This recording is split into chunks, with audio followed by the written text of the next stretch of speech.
Hongkong wygląda tak, jak zawsze sobie wyobrażałem azjatyckie supermiasto przyszłości, a jego niepowtarzalny klimat jest w dużej mierze zasługą architektury.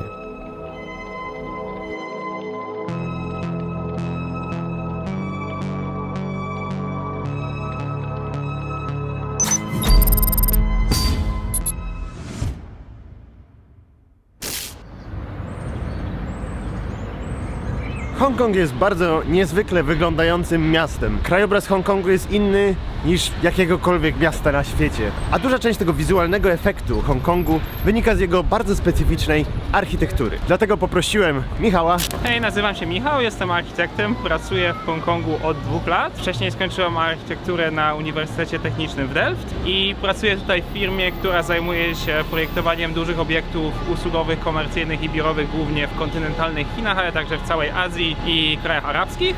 Żebyśmy zrobili sobie małą wycieczkę po architekturze, ponieważ Michał jest architektem, to ma sens.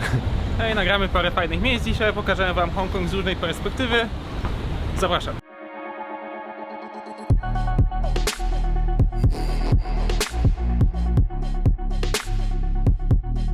Jesteśmy przy pierwszym przykładzie budownictwa socjalnego w Hongkongu, które powstało w 1953 po tym, jak 50 000 ludzi straciło domy w pożarze i rząd musiał coś z tym zrobić.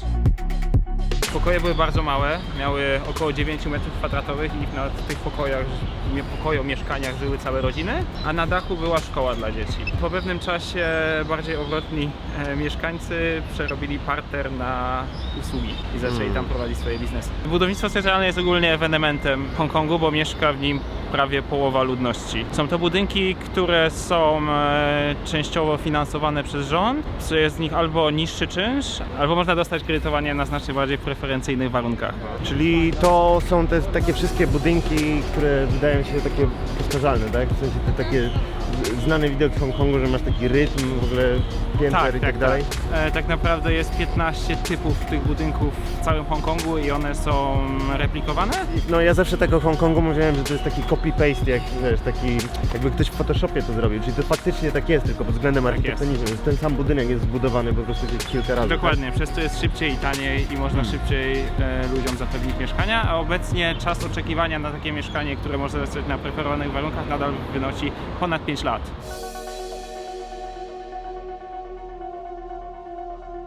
Na taki Naprawdę. budynek jak to na przykład? To jest już budownictwo prywatne, bo widać, że ma okna zatokowe i ma więcej przeszkleń.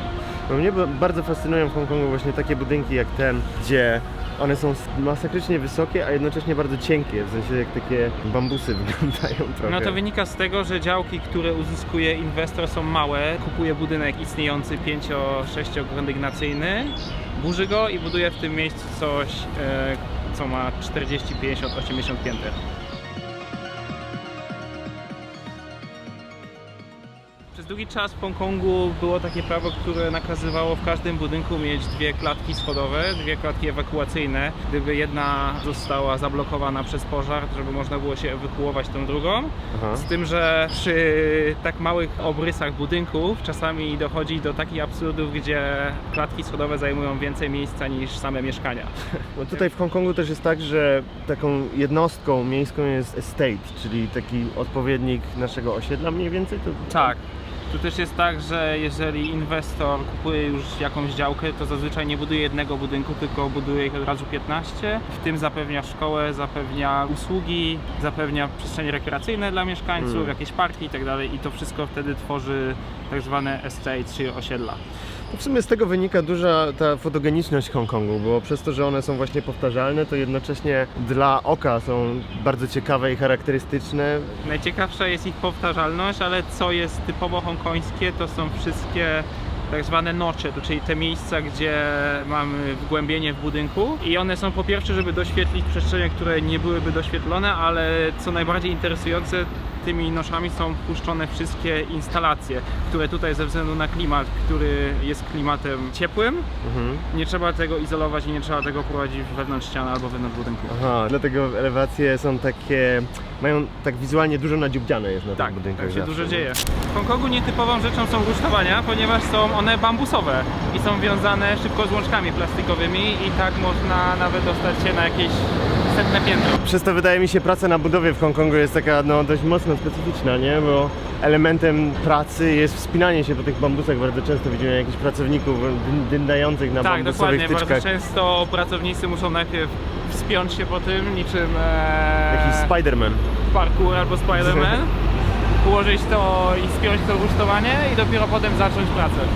A to budynki, które wy projektujecie, też są budowane w ten sposób? To jest tak, że nowych budynków nie przeprowadza się nad nimi prac w taki sposób, tylko zazwyczaj to się robi modernizując budynki Okej. albo modernizując elewacje.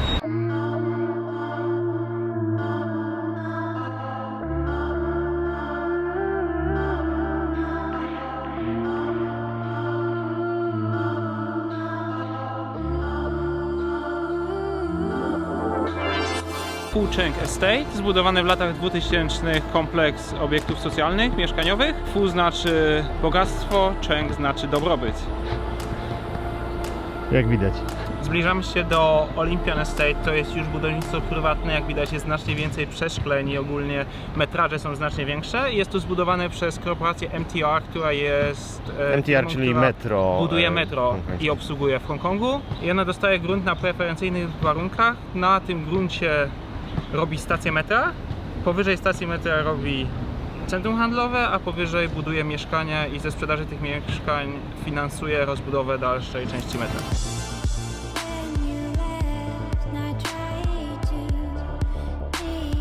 A czemu to w zasadzie tak jest, że akurat Hongkong ma ten taki swój styl architektoniczny, który za bardzo nie występuje w innych miejscach? Wiesz co, po pierwsze to liczba ludności na bardzo ograniczonym terenie, a po drugie klimat, w którym temperatura nigdy nie schodzi poniżej zera i można wszystkie instalacje puścić po zewnętrznej stronie budynku. Jednocześnie w Hongkongu jest taki zabawny kontrast tego, że mamy to upakowane miasto, gdzie wydaje się, że każdy metr kwadratowy jest bezcenny, ale z drugiej strony Hongkong ma ogromne tereny zielone, naturalne, głównie na północy, tak zwane Northern Territories, gdzie jest bardzo dużo powierzchni. Ta zbitość Hongkongu, ona wynika bardziej z tego, że niewiele działek jest jakby udostępnionych. O, tak naprawdę to jest pod budowę, bardzo tak? ciekawy punkt, ponieważ tak naprawdę ponad 70% Hongkongu to są tereny zielone. Nowe działki, które są udostępniane inwestorom, są udostępniane w bardzo limitowanej liczbie i są na nie zawsze przetargi, więc tak naprawdę bardzo ciężko tutaj uzyskać działkę pod nową inwestycję. Działek tutaj się nigdy nie sprzedaje, je się dzierżawi na długi okres, na 999 lat, ale ona nigdy nie staje się pełnej własnością inwestora.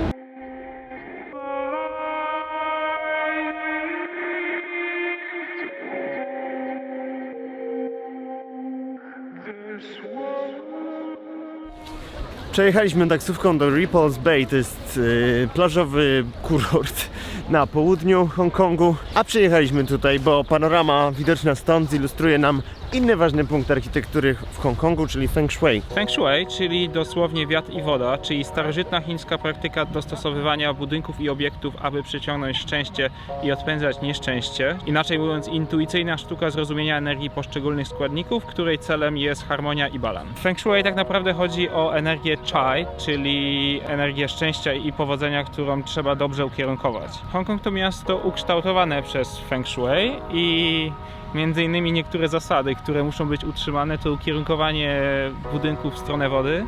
Tak jak tutaj widzimy, wiele budynków ma tak zwane Dragon Gate, czyli bramki, dziury w budynku, którymi smok może bez problemu przelecieć z gór do wody. Co więcej, wiele budynków w Hongkongu nie ma pięter z liczbą 4, czyli 4, 14, 24, bo liczba 4 po kantońsku brzmi podobnie do słowa śmierć.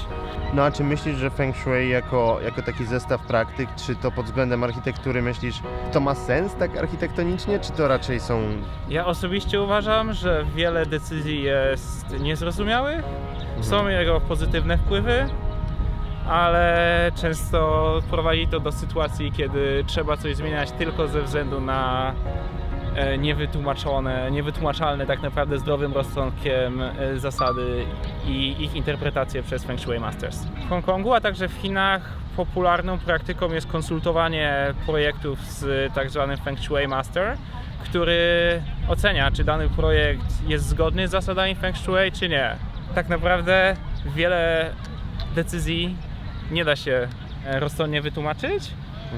My teraz w biurze pracujemy m.in. nad projektem kasyna w Macao, gdzie projekt jest co chwilę konsultowany z Feng Shui Masters, ponieważ szczęśliwy projekt to szczęśliwy dzień dla graczy, więc jest to bardzo ważne dla inwestora. Jak myślę o Feng Shui, to mi się to kojarzy trochę z tematem medytacji, to znaczy, że z jednej strony medytacja wynika z jakichś, prawda, przekonań takich duchowych, ale z drugiej strony jest po prostu dobrą praktyką.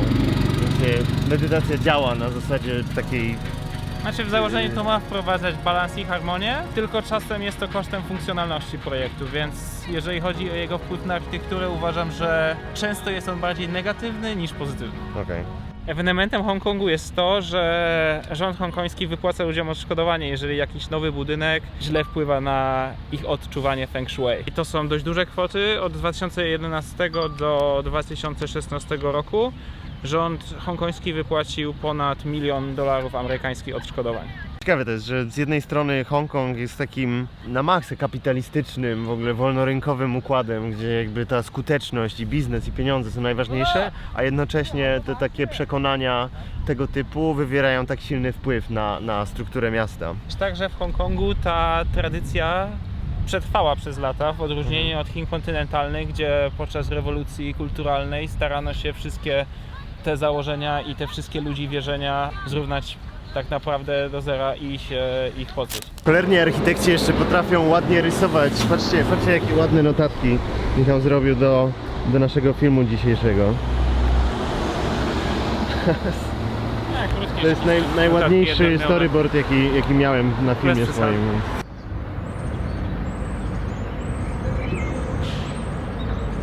Zajechaliśmy na Wan Chai, na wyspie Hongkong już, czyli w centrum miasta. Co tutaj mamy? Tutaj jesteśmy przy tak zwanym The Blue House ze względu na kolor elewacji. Jest to jeden z niewielu pozostałości w stylu Tonglao, który łączy w sobie cechy architektury wschodu i zachodu i wyróżnia się między innymi takimi tutaj widocznymi balkonami. Ostatnio wymyśliłem taki żart, suchar, gdzie w Hongkongu robi się najwięcej błędów gramatycznych w Wan Chai. Tutaj widzimy typowy zabieg deweloperów w Hongkongu, czyli tak zwane bay windows, okna zatokowe, czyli próbę uzyskania większego metrażu przy ograniczonym procencie zabudowy działki.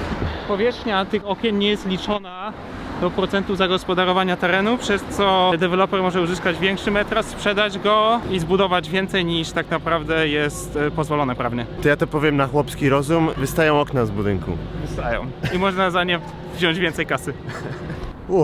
Jak codziennie w Hongkongu musieliśmy mały hike pod górkę zrobić. Tu właśnie fajnie widać różnicę pomiędzy tym budownictwem socjalnym a budownictwem prywatnym. Ten pierwszy budynek tutaj jasny, mało okien, więcej ścian, a wszystkie budynki wokół mają znacznie większe przeszkleń, okna zatokowe. Jesteśmy przy kolejnym ciekawym obiekcie. Jesteśmy przy Hopper Center, czyli budynku, który ma ciekawą historię związaną z Feng Shui. Jest to budynek, który swoim kształtem przypomina papierosa albo świeczkę, więc po konsultacji z masterami Feng Shui stwierdzono, że niesie za sobą symbolikę pożaru i dodano basen na samej górze, żeby tą świeczkę ugasić. To też nie jest tak, że to budownictwo socjalne tutaj jest dla tych ludzi najbardziej potrzebujących. W Hongkongu w budownictwie socjalnym mieszka prawie połowa społeczeństwa. Różni się to tak naprawdę tylko tym, że te mieszkania jest łatwiej kupić, łatwiej dostać kredyt i nie potrzeba, tak jak na nowe mieszkania od inwestorów prywatnych, 50% wpłaty własnej kredytu. Albo czasem jest po prostu tańszy czynsz. A możesz z własnego doświadczenia podać jakiś przykład takiej zmiany właśnie w designie podyktowanej Feng Shui?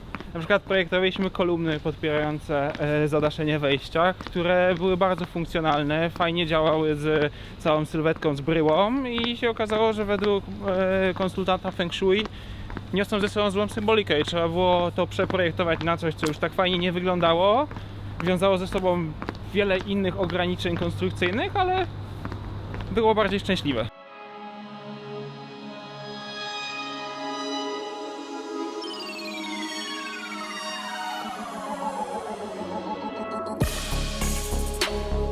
To jedna z ikon, chyba najbardziej ikoniczny budynek Hongkongu, zaprojektowany przez IMP'a. Budynek, który okazał się budynkiem bardzo niezgodnym z zasadami Feng Shui. Od samego początku ma pełno ostrych krawędzi i tak naprawdę od początku mówiono, że będzie źle wpływać na otoczenie. I tak też się podobno stało. W przeciągu 2 lat od ukończenia kilka budynków sąsiadujących, w których są głównie siedziby innych banków. Banki te popadły w pewne tarapaty finansowe i starały się poczynić jakieś kroki, żeby temu zapobiec. Między innymi na siedzibie banku HSBC postawiono 2 dźwigi serwisowe skierowane w stronę The Bank of China, żeby odstraszyć złe moce. Co więcej, 2 lata po ukończeniu budynku umarł na atak serca burmistrz Hongkongu i za to też obwiniono projektanta Bank of China. Ja się spotkałem z taką opinią, że Bank of China w ogóle względem designu, że to takie oświetlenie tego budynku ma być nawiązaniem do neonowej estetyki Hongkongu, ale w sumie nie wiem, czy to jest prawda, tak przeczytałem. No ja o tym nie słyszałem, ale może. Następny budynek, który jest mocno nie Feng Shui, czyli Lippo Center. Podobno elementy wystające z fasady w kształcie litery C zostały uznane za mocno niezgodne z zasadami sztuki, ale inwestor wynajął swoich własnych konsultantów, którzy stwierdzili, że jest spoko. To jest I zrobili. jak firmy farmaceutyczne zlecające badania suplementów, które mają dowieść, że Tak. wszystko jest dobrze. A co więcej, dużo ludzi uważa, że te elementy przypominają mi się koala wspinające się po drzewie. Też o tym słyszałem właśnie, że to... Ciekawe jest też to, że budynki w Hongkongu mają pewną określoną wysokość, ponieważ lokalne prawo mówi, że budynek nie może być wyższy niż otaczające go wzgórza. Dlatego najwyższy budynek w Hongkongu ICC, który znajduje się na końcu półwyspu, miał mieć wyjściowo 600 metrów, ale jego wysokość została zmniejszona do niecałych 480. Oświetlenie Hongkongu nie jest też aktywne całą dobę. Żeby pozwolić okolicznym mieszkańcom spać, oświetlenie elewacji wyłączane jest o godzinie 11. Czy myślisz, że Hongkong jest ciekawym miastem dla architekta? Bardzo. Jeżeli chodzi o emocje i samo przeżywanie architektury, jest to miasto tak wypełnione różnymi stylami i cała ta tkanka tak mocno żyje, że jest to mega ciekawe. Jeżeli chodzi o projektowanie, jest to miasto, które jest już mocno wypełnione architekturą, więc projektujemy my jako biuro, znajdujemy się tutaj, ale projektujemy głównie w Chinach i w innych państwach.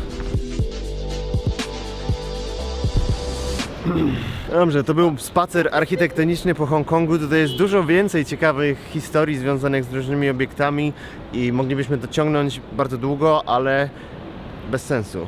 Jak chcecie zobaczyć więcej, to musicie tutaj przyjechać. Po więcej architektonicznych emocji zapraszam do Hongkongu. Ciao! Pa!